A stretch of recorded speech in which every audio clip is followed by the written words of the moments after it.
Hi guys, it's Dr. Pam and I'm here with this week's burning question involving the adrenal glands. It's kind of a segue off of last week. And I want to tell you two things. Number one, I've recorded this video 100 million times and it goes too long. It goes way too long. And so I feel like we need to break it up a little bit more because the adrenal glands are really super important in the maintenance of overall health. And you don't really realize how important they are because nobody talks about them. So I feel like if we can break it up, you'll assimilate and understand, so we're going to make a part 3. The second thing that I want to tell you illustrates the issue that I'm talking about that goes hand in hand with what I'm going to be talking about today, and that's the updated cancer rates that I learned this weekend at my holistic meeting. And so I want to share this with you. 1 in 1.65 dogs develops cancer in their lifetime. 1 in 3 cats, 1 in 2 men, and 1 in 3 women. Now, I don't tell you this to scare you. I tell you this because I'm trying to draw awareness to the issue. If you look at the last 10 years, this is an exponential rise. This is a huge, profound rise in cancer rates. It's insane. Absolute insanity. But let's talk about what insanity is. Einstein says that insanity is repeating the same behavior again and again and expecting a different outcome. And that's exactly what we've done here. We've continued to feed the same way. We've continued even going further down the rabbit hole into more processed than we've ever been. We've been doing that for ourselves as well. And here we have cancer rates that are absolutely off the charts. And the thing is that when you have a level of dysfunction and disease, dysfunction is the early part. Disease is the end game. Dysfunction is something that if you recognize it, you can right it and you can correct it. Disease, tissue pathology, harder to right. You can manage it. You can correct a lot of things. Some of it you may not be able to correct.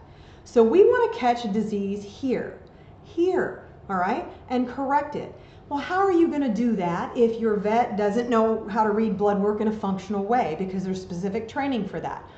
And how are you going to do that if your vet doesn't know about the adrenal glands because we weren't taught all this stuff in school, right? So here my goal here is to give you information, draw a level of awareness, let you catch things and go, oh my gosh, I need to go to a holistic veterinarian, or oh my gosh, I'm seeing this, I can do this, and give you not only a level of awareness, but tools on how to make that happen. Now, if you remember last week, we talked about the body being a symphony, that each section is a section of your body's function, and that the gastrointestinal section, though I call it the center of the universe, is a hugely important area. It is not the totality of it. It's a total body event. And so the adrenal gland plays a big role, but you never hear about it unless you have a disease state, which is Cushing's or Addison's. Too much, too little. And they're the extremes. But they're only 5% of the actual cases. Each one's 5%.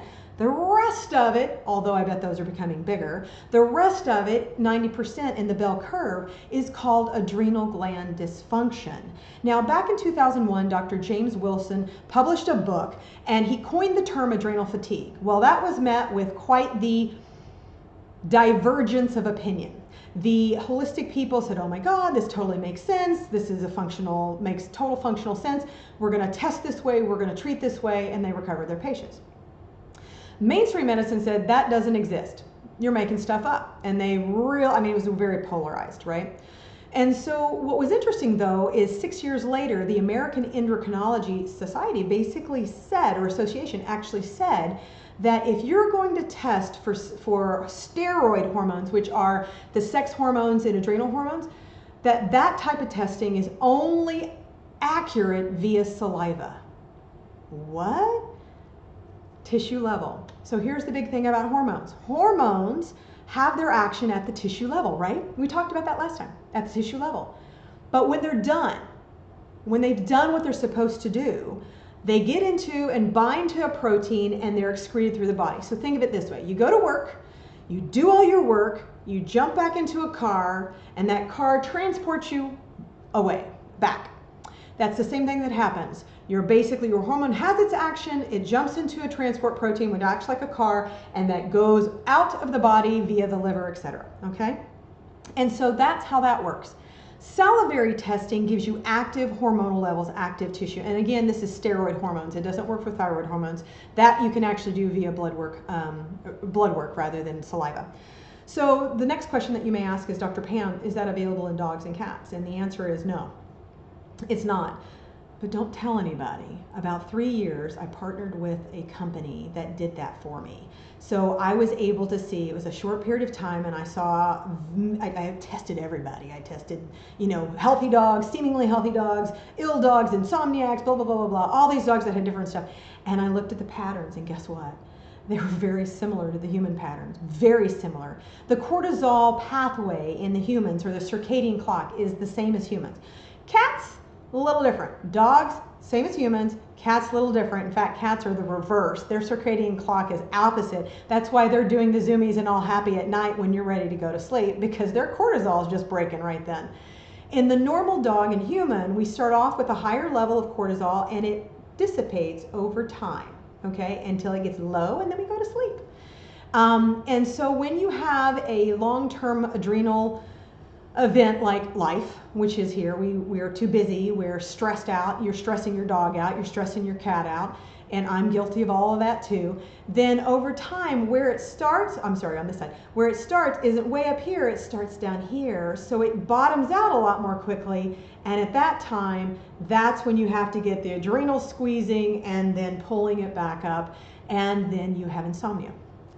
So it was very interesting to do all that. I really learned a lot. I learned a lot. So here's what I'm going to tell you. It's not whether or not your dog has adrenal gland dysfunction, because he does. And so does your cat, by the way. They all do. So do you. It's the degree to which you have it. And so the thing is are you symptomatic? And what do those symptoms look like in a dog? What do those symptoms look like in a human? And what do you do about it when you find it? What kind of adrenal support do you do? The first thing that I can tell you, and I'll give you more information next video, but the first information I'm going to tell you is that you can totally do diet.